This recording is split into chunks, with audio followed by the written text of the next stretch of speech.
les éditions Belfond sont très fiers de publier L'Art d'aimer d'Erich Fromm, qui est un livre qui a été publié en 1957. C'est vraiment un classique qui était épuisé depuis des années et qui est un ouvrage absolument majeur, étonnant. La thèse du livre, au début, est assez simple.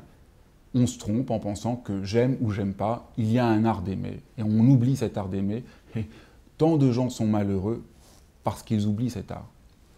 Mais l'auteur, avec beaucoup de finesse, montre que nous sommes prisonniers d'un état du capitalisme qui déglingue l'amour. Le capitalisme nous conduit à agir comme des consommateurs et dans un état de conformisme qui empêche la dimension d'amour.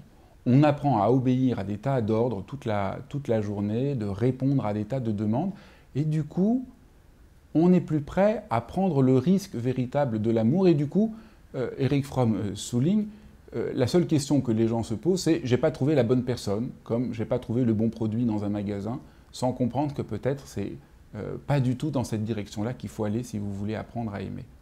Donc c'est un livre qui fait très bien le lien entre la question de l'amour très personnel et la question d'un état social général.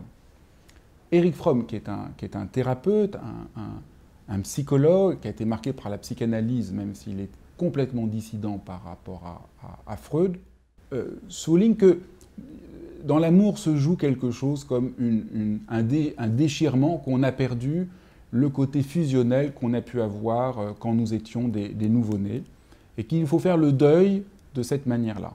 Les sociétés traditionnelles proposent des états un peu orgiaques dans lesquels on revit cette expérience d'amour unitaire et plein, mais ça n'est plus offert à notre société. Donc, comme on est au fond en manque de cela, il y a plein de possibilités avec les drogues, les addictions diverses qui viennent prendre place de cette blessure-là. Et ce n'est pas une solution du tout, explique Erich Fromm.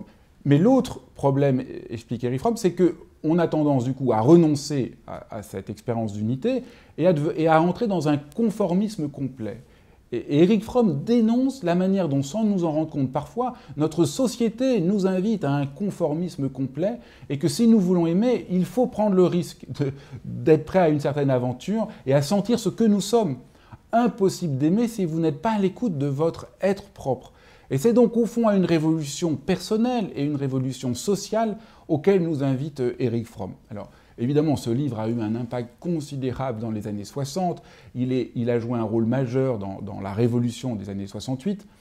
Mais en le relisant, j'ai été frappé en trouvant que le livre n'a absolument rien de démodé et au contraire nous parle peut-être encore d'une autre manière aujourd'hui, tout aussi pertinente. Et donc je vous invite à lire, à offrir l'art d'aimer, d'apprendre cet art d'aimer et de devenir des résistants face à ce conformisme qui nous menace tous.